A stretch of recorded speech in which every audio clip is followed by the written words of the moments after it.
Picking up where we left off, David Healy has written more than anybody else about the outrageous frauds Big Pharma has committed in their research and marketing of selective serotonin reuptake inhibitors, SSRIs. He describes how he has run into a legal wall with publishers with about 10 of his papers, even with the journal index on censorship, which self censored.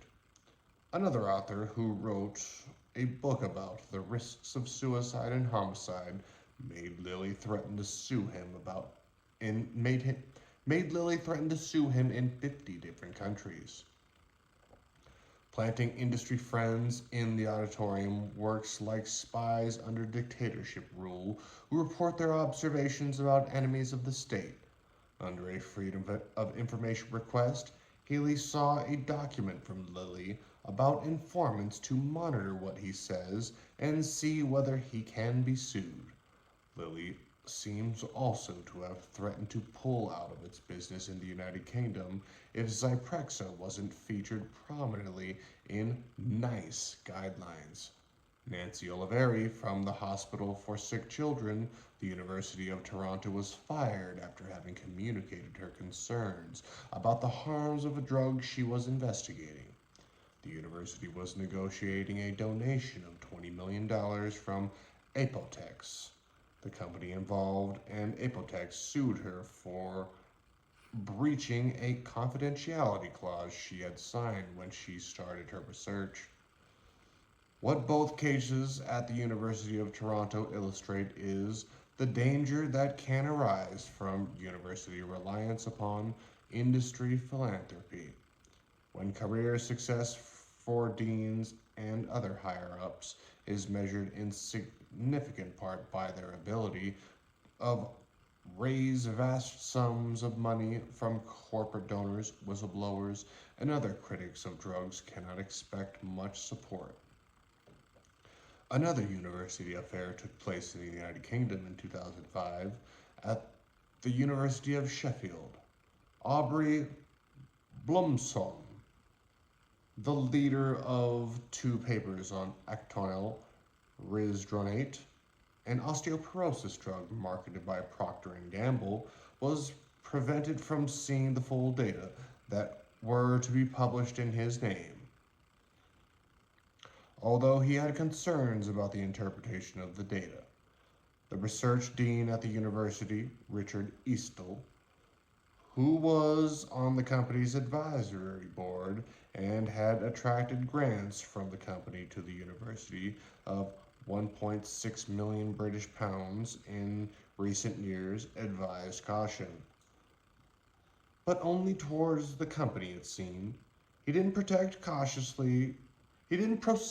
cautiously towards Blumson, who was suspended from his university post 2 years later after he had threatened to speak to medical journalists about the issue.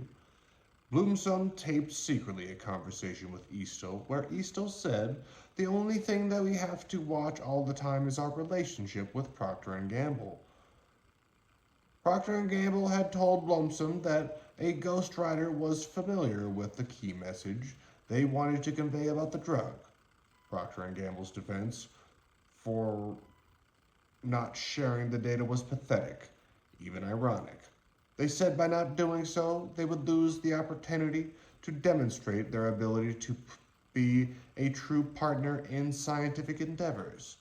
In contrast, Blumson had stated in a letter to Eastle that no self-respecting scientist could ever be expected to publish findings based on data which they do not have.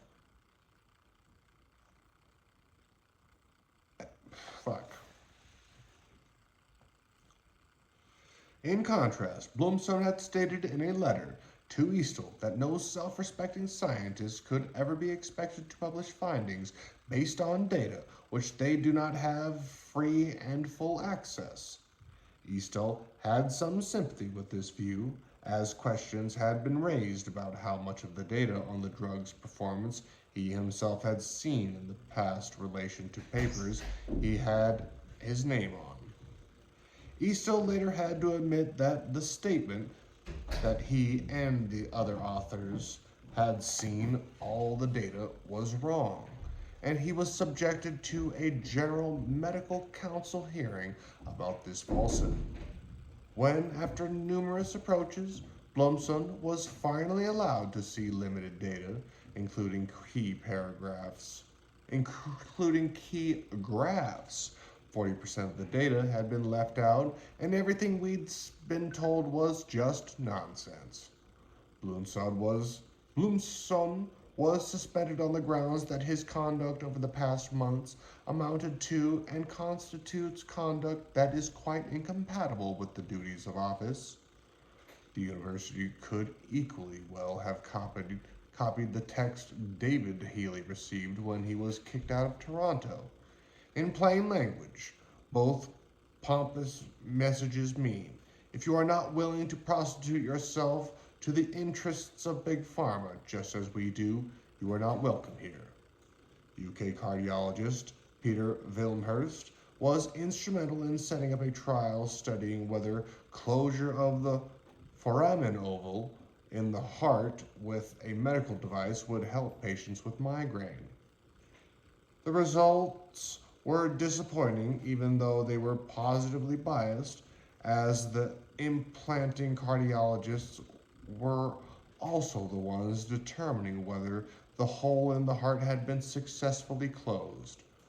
The steering committee of the trial was unhappy, and there wasn't an independent assessment of the outcome, but it was overruled by NMT, the trial sponsor. Independently of each one, Wilmhurst and another cardiologist assessed the outcome, and both came to much more negative results than what was published in Circulation in March 2008 with Andrew Dowson as first author. Dowson owned shares in NMT, but had assured the ethics committee in writing that he didn't own shares. But he also gave his affiliation as well-known hospital.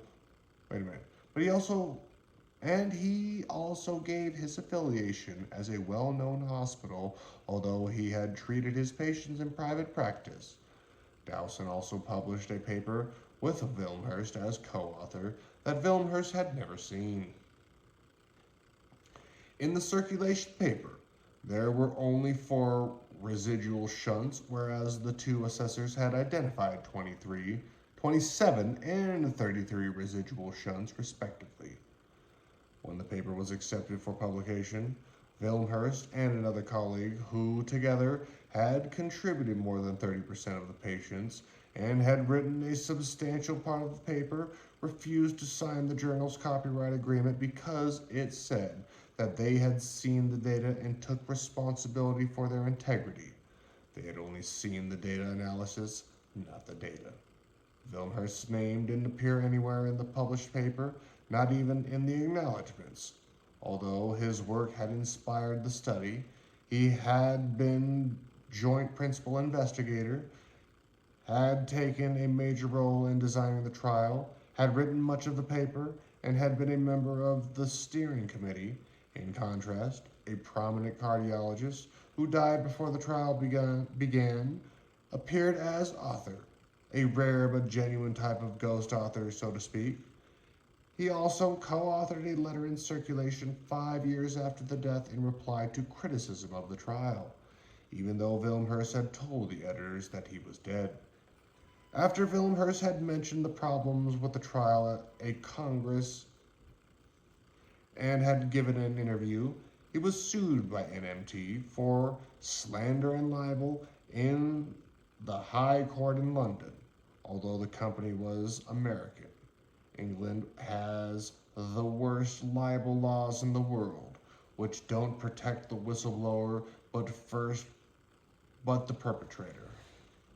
Simon Singh wrote in The Guardian in 2008 that the British Chiropractic Association happily promotes bogus treatments, as the association claims their members can help treat children with colic,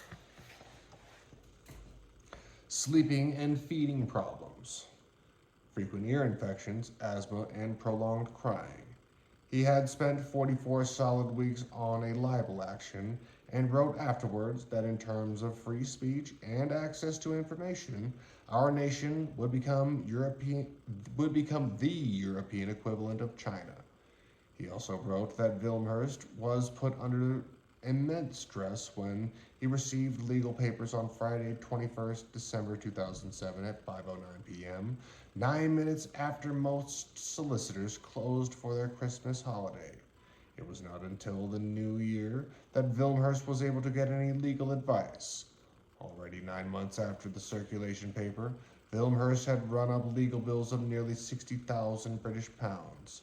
The lawsuit only ended because NMT went bankrupt. When the incoming president of the American Diabetes Association, John Buse, had spoken out with his concerns about rosiglitazone cardiovascular safety in 1999, employees of SmithKline Beacon told him that there were some in the company who felt that my actions were scurrilous enough to attempt to hold me liable for a loss in market capitalization, share value. A U.S. Senate report showed that after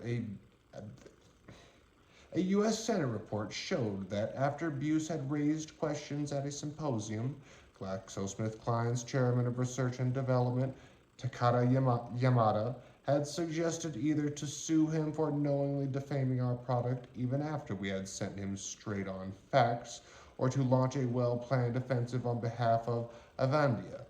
Yamada telephoned the chairman of Buse's department. Glaxo prepared and required Buse to sign a letter claiming that he was no longer worried about cardiovascular risks associated with Avandia. It would be interesting to know what made Buse sign the letter contrasting his own conviction. But after he had signed it, Glaxo officials had unscrupulously began referring to its Glaxo officials unscrupulously began referring to it as Buse's retraction letter to curry favor with a financial consulting company that was evaluating Glaxo's products for investors. The company intimidated other physicians, raising uncomfortable questions. A doctor in Maryland became alarmed in 1999 after several of her patients on Avandia developed symptoms of congestive heart failure, and a review of the records for all the patients showed an unexpectedly high percentage with this problem. She alerted the manufacturer to the problem, but the company sent a letter to the chief of staff at the hospital telling him that she should not be permitted to talk about the problem since congestive heart failure was not proved to be an effect of the drug. The doctor felt highly intimidated by the letter and what she perceived as an implicit threat of a lawsuit. She had planned to publish her findings, but after the hospital received the letter, one of her intended co-authors, an epidemiologist, stopped responding to her emails, effectively killing publication. In 2006, as previously noted, we published a rather uncontroversial study in JAMA that compared industry trial protocols with published reports and found that the academics generally had their hands tied in their collaborations with the drug industry, which wasn't revealed in any of the publications. When I translated our paper into Danish and published it in the Ugeskrift for Læger Journal of the Danish Medical Association, the Danish Association of the Pharmaceutical Industry said in a newspaper that it was shaken and enraged about the criticism that it could not recognize. Although the association knows very well what its member companies write in their protocols and therefore that our findings were correct. In contrast to its public statement, the association nevertheless harassed us by filing a groundless case, alleging we had committed scientific misconduct by deliberately distorting the data. The association copied some of its letters to the management at the Rig Hospital, a fucking Danish word, where four of us worked, and to the Copenhagen Hospital Corporation, the Scientific Ethics Committee, and the Danish Medical Association, the Danish Drug Agency, the Ministry of Health, the Ministry of Science, and the Journal of the Danish Medical Association. They spared our Queen and Prime Minister, but even after we had been acquitted, the association continued to insist we were guilty of misconduct. The lies never stopped. We described an affair in a paper, but the BMJ's lawyer was worried about possible litigation, and our paper was therefore transformed into an article written by a journalist. That's it for that chapter.